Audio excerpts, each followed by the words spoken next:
नमस्कार, स्वागत है आपका भारतवाणी नेशनल में और मैं हूं आपके साथ वंदना। मैं इस समय मौजूद हूं दिल्ली में वाले अखिल विश्व क्षत्रिय महासभा के मैं भारतवाणी के दर्शकों को नमस्कार करता हूं। वंदना जी, मैं बता दूं कि मेरी शक्ति ऐसी होती है कि अब इस समय तो वो सारी मैं दो दया निधि कर्तव्य मार्ग पर डट जावे।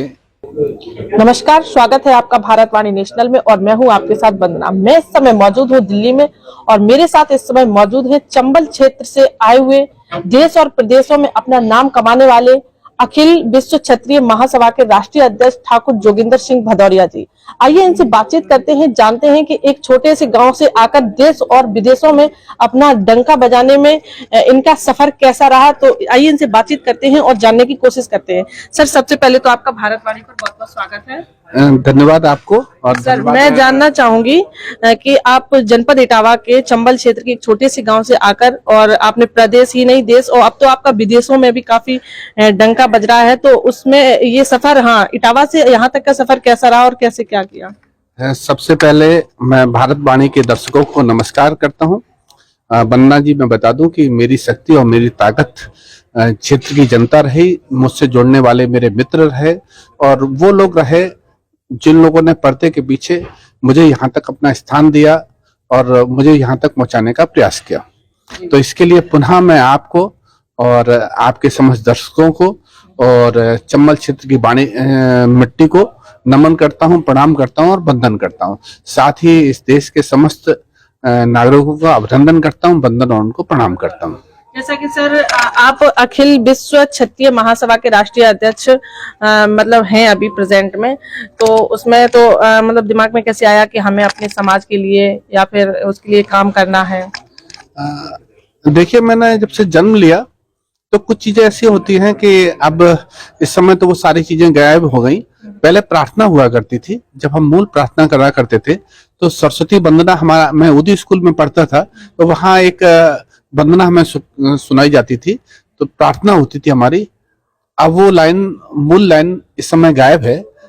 वह शक्ति हमें दो दया निधि कर्तव्य मार्ग पर डट जावे, वह शक्ति हमें दो दया निधि कर्तव्य मार्ग पर डट जावे, जिस देश जात में जन्म लिया बलिदान उसी पर हो जावे, जिस देश जात में जन्म लिया बलिदान उसी पर हो जावे।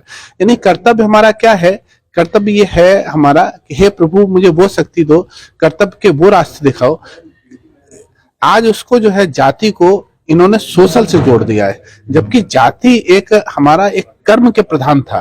क्षत्रिय मतलब बाहुबली, क्षत्रिय मतलब वो बाहु जिनमें शक्ति हो दूसरों के कर्म के लिए। आज क्षत्रिय की परिभाषा इन्होंने सब चेंज कर दी।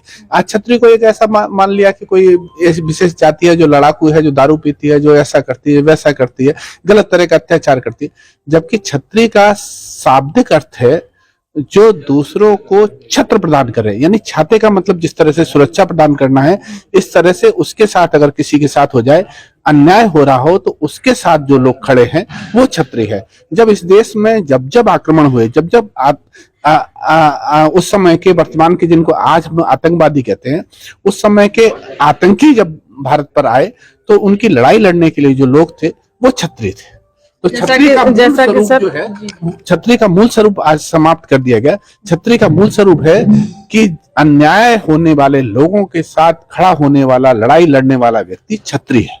जैसा कि सर, आपके ये जो संगठन है उसका नाम है अखिल विश्व क्षत्रिय महासभा, तो मैं दर्शकों को बताना, मतलब आप एक जानकारी के तौर पे यही पूछना चाहूंगी कि इसमें सिर्फ आप क्षत्रियों के हित की बात करते हैं या अन्य जातियां जो भी जरूरतमंद होते हैं? देखिए, इसका मूल स्वरूप तो क्षत्रिय तत्व से जुड़ा हुआ था। राजपूत और क्षत्रिय की जितनी जातियां हैं, क्योंकि संगठन बहुत सारे खड़े हुए, तो उस समय महाराजा गज सिंह, महाराजा हमारे देश के उपराष्ट्रपति भैरव सिंह शेखावत और प्रतिभा पाटिल के पति देवी सिंह पाटिल, जो अभी दिवंगत हुए, प्रभु उनकी आत्मा को शांति प्रदान करे, इन लोगों ने एक संगठन बनाया। और संगठन में, उसमें देश में चूंकि आरक्षण की व्यवस्था अन्य जातियों को तो थी, लेकिन क्षत्रिय राजपूतों का कुछ भी नहीं हो रहा था, तो इन्होंने उनके उत्थान के लिए, कि अब सरकार तो उनका कुछ करती नहीं है, तो ऐसे गरीब लोग, गरीब में लोगों का किसी जाति में पैदा होना एक अभिशाप तो नहीं है, वो तो अब देश काल परिस्थितियां हैं। हाँ, मैं ये कहता हूं, इसमें मेरा थोड़ा संशोधन है कि आप गरीबी में पैदा हो सकते हैं, लेकिन उसके लिए आप संघर्ष करें, लड़ाई लड़े और आप मेहनत करें और अपने यशस्वी बने। तो इसके लिए इन्होंने एक संगठन बनाया था कि जितने भी गरीब लोग हैं उनकी हम किस प्रकार से, समाज के लोगों की किस प्रकार से मदद कर सके। शिक्षा के लिए हम लोगों ने अभी एक बहुत बड़ा किया हुआ है कि पूरे इस देश में कोई भी व्यक्ति यूपीएससी की तैयारी करता है तो दिल्ली में हम उसके रहने की, खाने की, पीने की संपूर्ण व्यवस्था हमारा ये संगठन अखिल विश्व क्षत्रिय महासभा करता है। संगठन की आपकी मतलब पहली प्राथमिकता क्या रहती है? हमारी पहली प्राथमिकता संगठन की रहती है कि जो बच्चे शिक्षा से वंचित हो रहे हैं किसी कारणों से, आर्थिक कारणों से, तो हम लोग उनकी मदद करते हैं। कोई ऐसा परिवार जिनकी बिटिया और बच्चे शादी विवाह से परेशान हो रहे हैं या किसी दहेज के कारण नहीं है, तो हम उस पर काम करते हैं।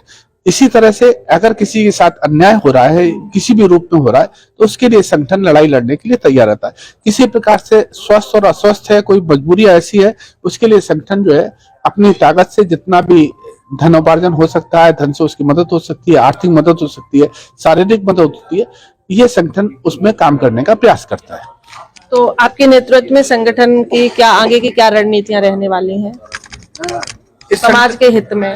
इस संगठन को हमने पूरे, चूंकि जितने संगठन थे वो सब स्टेट में रहे या अपने देश में स्थापित हुए, इसे हमने अखिल विश्व इसलिए किया कि जितने भी क्षत्रिय राजपूत संपूर्ण विश्व में फैले हुए हैं उन लोगों से हमने ये प्रार्थना की कि देखिए आपने किसी तरह से नाम किया और आप यहाँ पहुंच गए, अब आपका उत्तरदायित्व होता है, आपका जन्म होता है, पिता का उत्तरदायित्व होता है कि वो अपने पुत्र को आगे बढ़ा दे।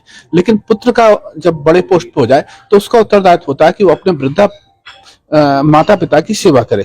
इसीलिए जो आप लोग जो है आज देश विदेश में आ गए हैं और आज समृद्धशाली हैं, तो आप कोशिश करें कि जो यहाँ के लोग हमारे इस देश में निवास कर रहे हैं, अगर वो लोग आर्थिक रूप से किसी तरह से, सबसे पहले तो क्षत्रिय राजपूत को लिए करें, फिर किसी भी जाति का हो, हम उन सबको अपना गले लगाने का काम अखिल विश्व क्षत्रिय महासभा करती है। हाँ, मतलब जैसे कि उसका नाम है कि अखिल विश्व क्षत्रिय महासभा, वही मैंने आपसे स्टार्टिंग में भी पूछा था कि इसमें क्या सजातीय लोगों की ही मदद होती है या फिर किसी भी जात के कोई भी हो जो जरूरतमंद होते हैं उनकी भी मदद करते हैं आप? हमने कहा हमारी प्राथमिकता रहता है कि स्वजाति बंधु की हम पहले करते हैं, इसके बाद हम किसी भी जाति का, किसी भी धर्म का हो, हम उसकी मदद करने के लिए ये संगठन सदैव तत्पर रहता है और तत्पर है, और हम इस तरह से हम ये अनूठी प्रयोग करते जा रहे हैं।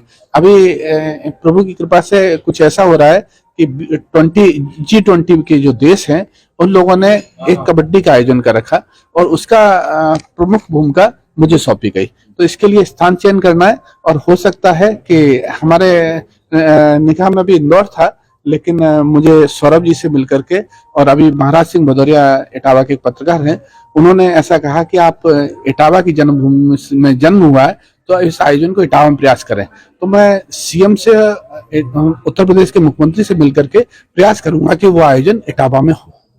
जैसा कि अभी मेरे साथ थे कि अखिल विश्व क्षत्रिय महासभा के राष्ट्रीय अध्यक्ष ठाकुर जोगिंदर सिंह भदौरिया जी, इन्होंने बताया है कि कैसे ये एक चंबल के छोटे से इलाके से और देश और प्रदेशों में आने का इनका कैसा सफर रहा है और ये अपने समाज के लिए किस तरीके से मदद करते हैं।